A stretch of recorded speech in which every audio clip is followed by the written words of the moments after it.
Atos 19.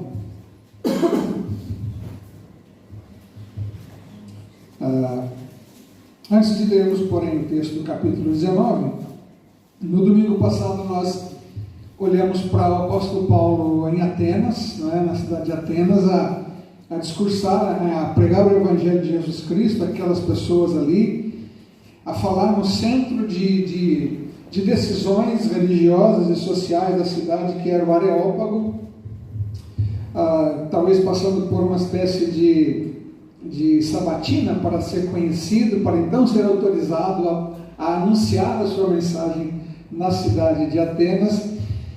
Depois dali, então, o apóstolo Paulo seguiu viagem e chega, então, em Corinto, na cidade de Corinto, também uma importante cidade do Império naquela altura, e o capítulo 18 fala um pouco sobre essa chegada de Paulo em Corinto, sobre o tempo que ele passou ali a pregar o Evangelho. Foram 18 meses, mais ou menos. E é muito interessante, não vou pregar sobre esse capítulo, mas enfim, apenas dizer, os irmãos sabem que se aproxima as Olimpíadas, essa celebração do esporte que é tão importante, que visa unir povos, enfim, em torno do esporte. Em Corinto aconteciam os Jogos Istmicos, que eram jogos muito semelhantes às Olimpíadas. Também tinham o objetivo de reunir os povos, em torno da cultura helênica, e era disputado a cada 4 anos, numa janela de 2 anos, acontecia as Olimpíadas, e depois de 2 anos os Jogos Istmicos, que atraiu muitas pessoas para aquela região de Corinto. Observem, ou lembrem-se, que o apóstolo Paulo era construtor de tendas, que era uma espécie de habitação temporária, que era muito requisitada pelas pessoas. E nesse tempo dos Jogos Istmicos, muitas pessoas iam para aquela região de Corinto e ali ficavam hospedadas onde se podia hospedar, mas ou então em tendas também, assim, para participarem dos jogos. E há uma ideia, enfim, que o apóstolo Paulo tenha permanecido nesse tempo na cidade em função disso. E ali encontrou também Priscila e Áquila, que eram igualmente crentes em Jesus e também do mesmo ofício de Paulo. Ele ficou ali, então, por 18 meses, e ali pregou o Evangelho de Jesus Cristo. E também fez uma breve passagem pela cidade de Éfeso, e não ficou ali por muito tempo, talvez alguns meses, e vai então de volta para a Palestina. Mas no capítulo 19, Paulo volta para Éfeso. Depois dessa sua visita então à Palestina, ele volta para Éfeso, e aí permaneceu mais ou menos 2 anos e meio, do outono de 52 até a primavera de 55, um tempo bastante grande na cidade de Éfeso, que também era uma cidade muito importante.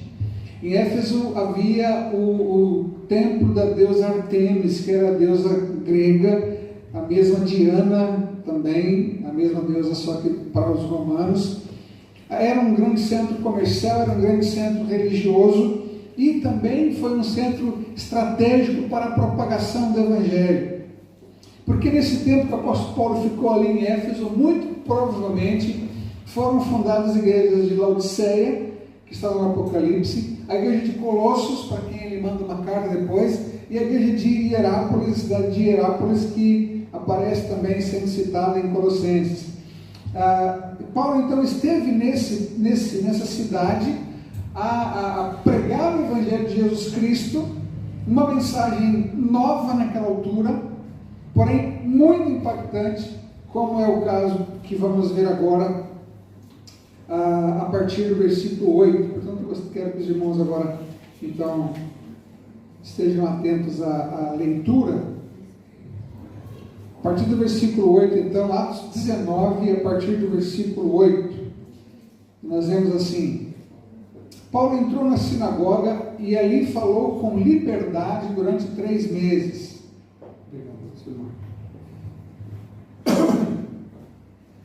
argumentando convincentemente acerca do reino de Deus. Como era de costume, o apóstolo Paulo ia primeiramente à sinagoga da cidade, para então ali anunciar Jesus Cristo a partir da Bíblia que eles tinham, que era o Velho Testamento. O texto diz que ele argumentava convincentemente acerca do reino de Deus, acerca especialmente do Messias, que é encontrado em todo o Velho Testamento. E por 3 meses as pessoas o ouviram. Havia essa disponibilidade para ouvir essa mensagem. Vamos ver que alguns deles creram, mas, verso 9, mas alguns deles se endureceram e se recusaram a crer, e começaram a falar mal do caminho diante da multidão. Vejam que interessante. Diante do mesmo Evangelho, diante da mesma pregação de Jesus Cristo, 2 reações diferentes.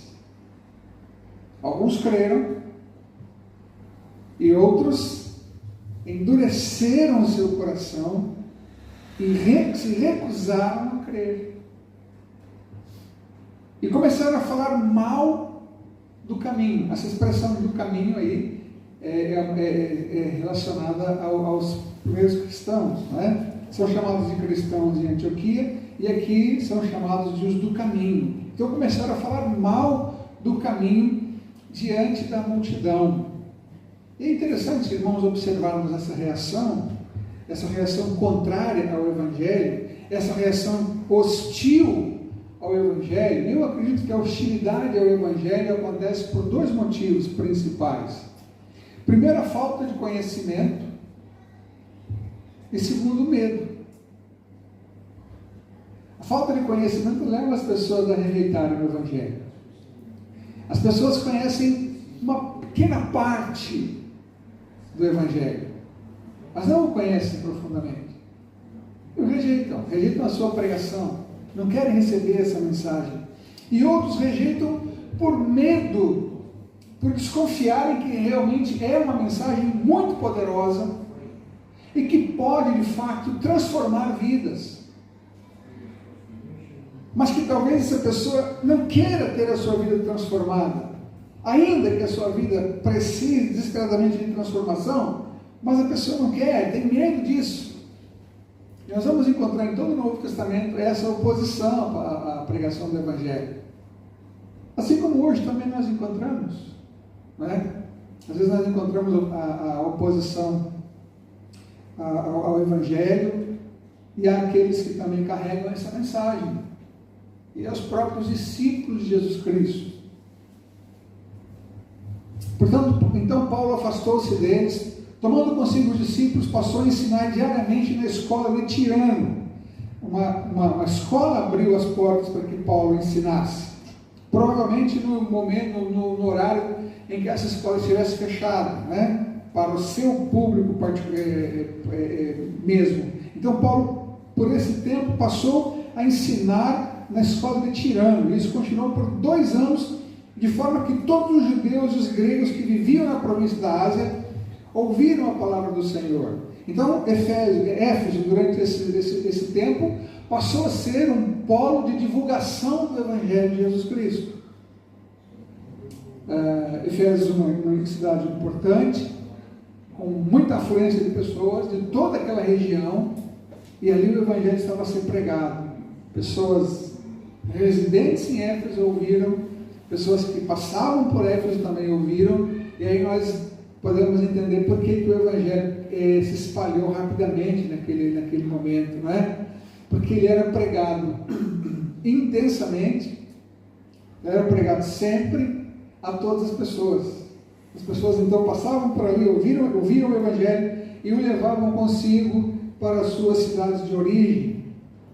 Verso 11: Deus fazia milagres extraordinários por meio de Paulo, de modo que até os lenços e aventais que Paulo usava foram levados e colocados sobre os enfermos. Esses eram curados de suas doenças e os espíritos malignos saíam deles. O poder que aqui nós observamos, irmãos, ele tinha um objetivo: a autenticação da mensagem. autenticação da mensagem. Assim como Jesus também fez os seus sinais como autenticação do seu messianato, alguns apóstolos, Pedro e Paulo, por exemplo, também fizeram os seus sinais para a autenticação da mensagem. Por que hoje nós não dependemos de sinais? Porque a mensagem já está aqui. A mensagem é a palavra. Deus continua a curar? Continua a curar. Continua. Deus continua a fazer milagres? Claro que continua. Mas, irmãos, o que é que transforma vidas? Um milagre pode não transformar uma vida. Mas o Evangelho pode. Jesus Cristo pode. Uma cura pode não transformar uma vida. Mas Jesus Cristo pode. A libertação de uma pessoa que tem um espírito maligno pode não transformar aquela vida. E eu falo isso em primeira pessoa porque tive essa experiência de alguém que foi liberta de um espírito maligno, mas não quis entregar sua vida a Jesus Cristo. Percebe isso? Os sinais eles foram importantes nessa altura, nesse momento, porque Deus quis que assim fosse. Ele usou esses milagres, mas também, preste atenção, eles foram pontuais. Foram pontuais. Eles aconteceram com um objetivo bastante específico, para a autenticação da mensagem naquele momento. Eu volto a dizer, eles continuam a acontecer hoje? Sim. E me permitem aqui a minha opinião, não na frequência que são alardeados. Não. Porque, como falei, muitos que são anunciados não provocam qualquer transformação nas pessoas. Por isso que o anúncio do Evangelho, a pregação do Evangelho sempre foi mais importante do que a realização de milagres. Desculpa. Então, eram curados e os espíritos malignos também saíam deles. Aí, Lucas registra aqui uma coisa interessante. Verso 3. Alguns judeus que andavam expulsando espíritos malignos tentaram invocar o nome do Senhor Jesus sobre os endemoniados, dizendo: em nome de Jesus, a quem Paulo prega, eu lhes ordeno que saiam. Os que estavam fazendo isso eram 7 filhos de Seva, um dos chefes dos sacerdotes dos judeus. Um dia o espírito maligno lhes respondeu: Jesus eu conheço, Paulo sei quem é, mas vocês quem são? Então o endemoniado saltou sobre eles e os dominou, espancando-os com tamanha violência que eles fugiram de casa nus e feridos.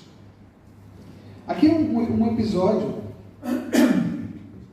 que também traz um ensino muito importante. A tentativa de usar o nome de Jesus de forma mágica. A tentativa de se trazer elementos mágicos para a fé. E eu quero dizer uma coisa muito séria para os irmãos. O cristianismo de Cristo mesmo, de Jesus Cristo mesmo, o Evangelho que nós aprendemos no Novo Testamento, não é mágico. Ele é relacional. Não é mágico. É relacional. Vamos falar sobre oração? Então, as pessoas muitas vezes pegam orações prontas e repetem essas orações. Conscientemente ou não, acreditando que ali há um conteúdo mágico. Mas oração não é magia, oração é relacionamento. Ou então eu pego uma cadeia de orações e tento repeti-las, achando que essas repetições vão mover a vontade de Deus. Isso também é uma tentativa mágica de aceder a Deus. Eu volto a dizer, o Evangelho é relacionamento com Jesus Cristo. Relacionamento. Esses homens, esses supostos exorcistas, quiseram então, ouviram o que o apóstolo Paulo estava a fazer e quiseram então usar o nome de Jesus para os seus supostos trabalhos de exorcismo. E se deram muito mal. Porque, mais uma vez, a real libertação de alguém possessa não acontece por repetições de fórmulas mágicas. Eu não tive muitas experiências com isso, mas tive algumas. E quem liberta a pessoa da possessão não é quem está a orar por ela, mas é o Senhor Deus. O poder não está na pessoa, está em Deus. Está no sangue de Jesus. Está no poder do Espírito Santo, que atua naquela pessoa e a liberta.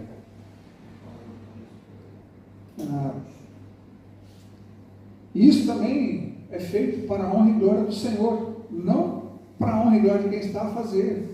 Jamais. Jamais. E vejam o versículo 17. Quando isso aconteceu, quando isso se tornou conhecido de todos os judeus e gregos que viviam em Éfeso, todos eles foram tomados de temor e o nome do Senhor Jesus era engrandecido. Observe, não era o nome de Paulo que era engrandecido, era o nome do Senhor Jesus que era engrandecido.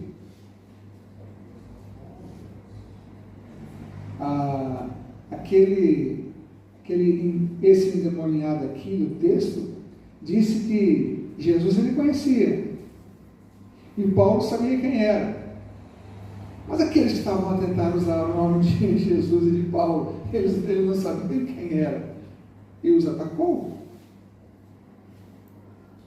Isso trouxe temor para aquelas pessoas que provavelmente pensavam: espera, esse homem que estamos a ouvir realmente está falando a verdade. Esse homem que estamos a ouvir realmente tem um relacionamento com esse Jesus Cristo. Ele é de facto uma testemunha desse Jesus Cristo.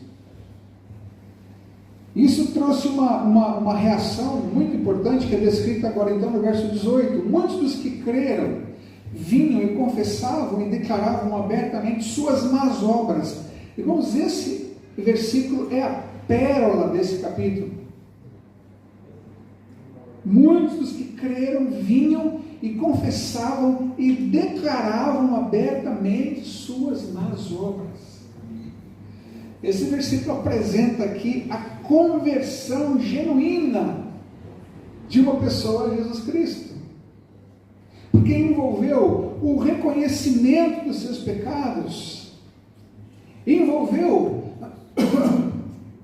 o reconhecimento de quem era Jesus Cristo e do que Ele realmente pode fazer por nós, ou podia fazer para essas pessoas. Marca aqui o momento da transformação. Veio esse temor, um profundo sentimento de respeito e de reverência ao Deus que estava a fazer todas aquelas coisas. Aconteceu então aqui o quebrantamento, o arrependimento e a confissão. Quebrantamento. Quando nós nos quebramos diante de Deus. O arrependimento, que é aquele momento em que nós reconhecemos que realmente nós não podemos fazer nada pela nossa salvação. E que nós carecemos totalmente de Deus para isso, totalmente de Jesus Cristo para isso. E nós então confessamos isso. Isso que precisa acontecer, não é? Na vida das pessoas que ainda não têm Jesus Cristo como seu Senhor e Salvador. E o resultado, grande número dos que tinham praticado o ocultismo reuniram seus livros e os queimaram publicamente, calculando o valor total, chegou a 50.000 dracmas.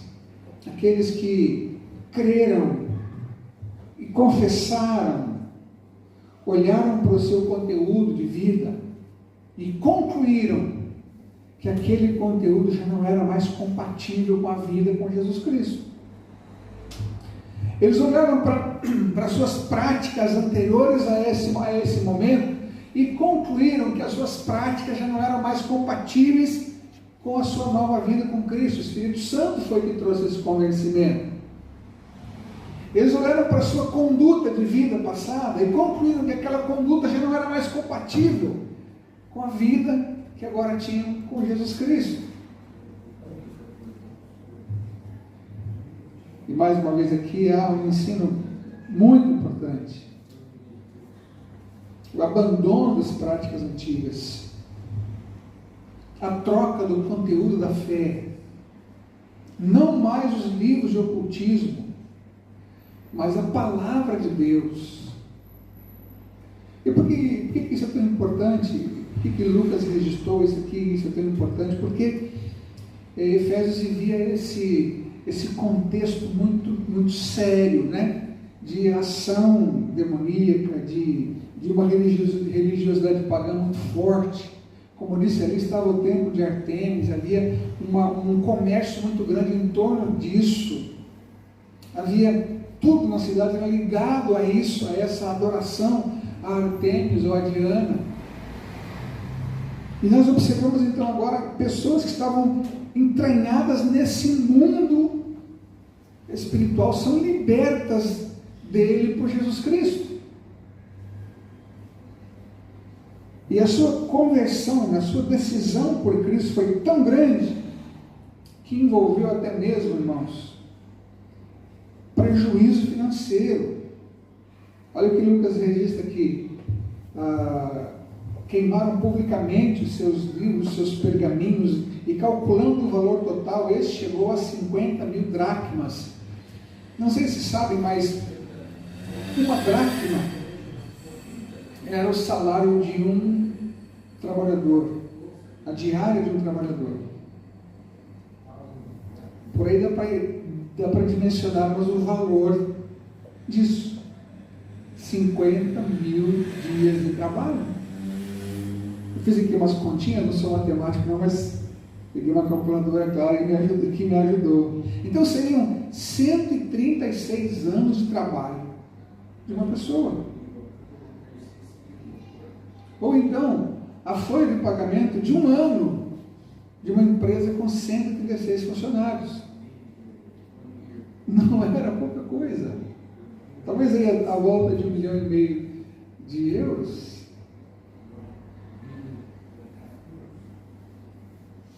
Estão a ver a dimensão dessa decisão? Envolveu perda.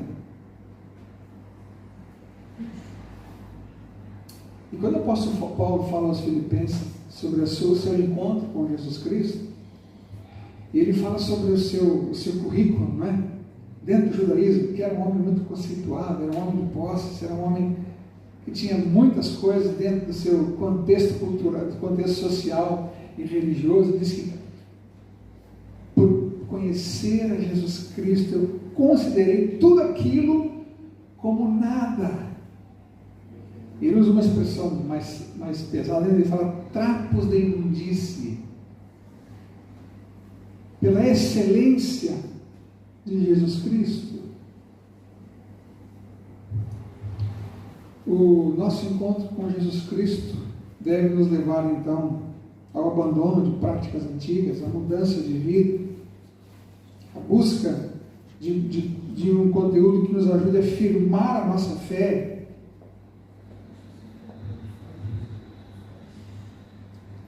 E a decisão por Cristo, portanto, envolve a cisão com muitas coisas.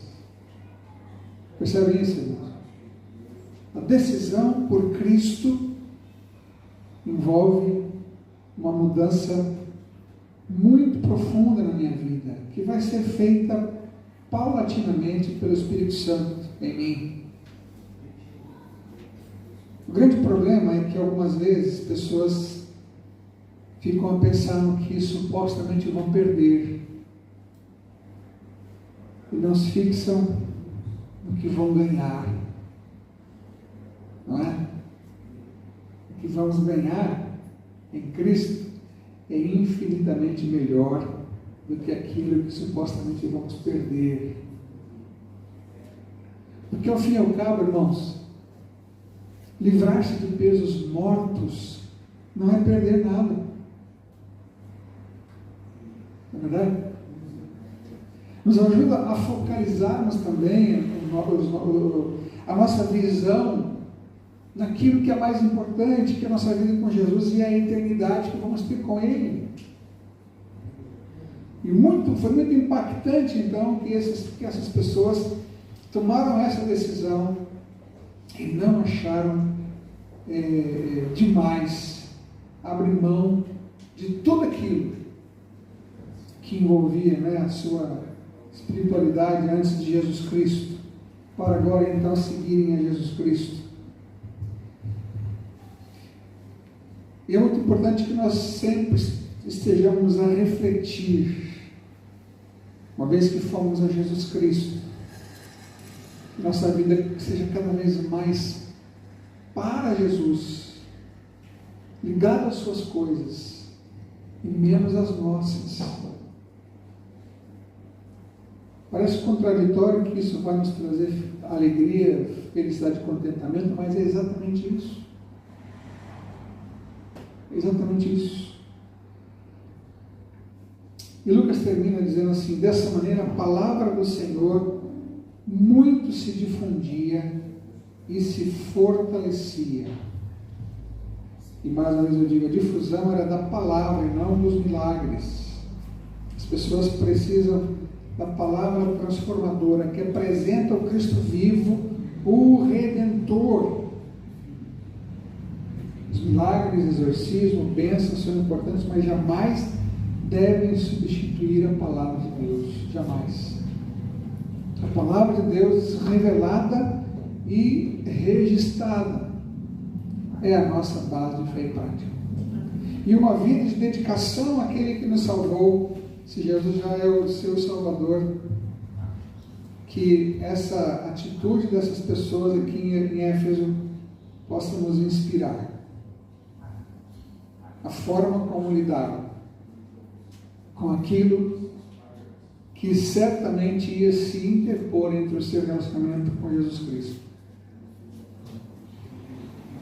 Que o Senhor possa nos abençoar e que possamos refletir sobre tudo isso. Nossa vida cada vez mais dedicada a Jesus Cristo trará para nós cada vez um maior contentamento. Isso é que a palavra está nos ensinando. Amém? Que Deus possa nos abençoar então em nome de Jesus. Vamos orar mais uma vez, meus irmãos, para ensinar o nosso culto. Ó Santo Deus, nós te damos graças por esse momento de reflexão na tua palavra, Pai. Que tu nos abençoes, que teu Espírito nos instrua, que tu nos leves a termos uma vida cada vez mais dedicada ao Senhor Jesus, Pai. Ó Deus, em nome de Jesus, nos ajuda, Pai, a abrirmos mão daquilo que atrapalha a nossa vida cristã, aquilo que nos segura, nos impede de crescermos. Que o Senhor Jesus seja sempre mais importante para nós. Obrigado por todos os presentes nessa manhã, pessoas que não puderam estar também. Nos dá uma ótima semana na tua presença, Senhor Deus. É a oração que eu te faço em nome do Senhor Jesus. E agora que a graça do Senhor Jesus, o amor de Deus, o Pai, e a comunhão do Espírito seja sobre todos nós e sobre todo o povo de Deus, em nome de Jesus. Amém, Senhor Deus. Muito obrigado, meus irmãos. Nós vamos encerrar então com um momento de oração silenciosa, enquanto vamos ouvir o pós-lúdio. Que Deus os abençoe, em nome de Jesus. Amém.